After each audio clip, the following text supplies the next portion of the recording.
আসসালামু আলাইকুম আর্জেন্টিনারের ভাই ও বন্ধুরা। খালে বিলে ব্রাজিলের জন্য আটটা ভারী নয়, এখন ব্রাজিল কোয়াহাডি বারোই চলে গেছে, বিদায় লই গেছে। ভাইরাল দেলোয়ারে বলছে ব্রাজিল নাকি এবারে বিশ্বকাপ নেবে। তো আমি একটা জারু টাঙ্গায় রাখছি ব্রাজিলের জন্য, যদি নিতে পারে। তো ওরা নিতে পারে না, আমি জারুগা ফালাই দিছি। তো একার কথা বলি, গোল গুডির কোনো বিশ্বাস নাই, এত সঠিকভাবে বলা ঠিক নয়। দেলোয়ার ভাইরালে বলছে 100% ভিতে 99% ব্রাজিল কাপ এবারই নিব। তো যাই হোক, কোয়াহাডি নিমারের বার হয়ে গেছে, নিমার কোয়াহাডি বার হয়ে চলে গেছে গই। তো এই ব্রাজিল রে বলতে চাই, বেশি লাফালাফি ভালো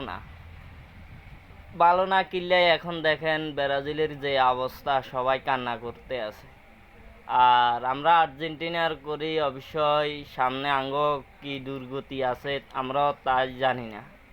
তো সবাই ব্রাজিলের 7 আপ ধরাই পাঠাই দিলেন, নিমারের কোয়া পাহাড়ি বারোই গেল একেবারে বিদায়। আল্লাহ হাফেজ সবাইকে।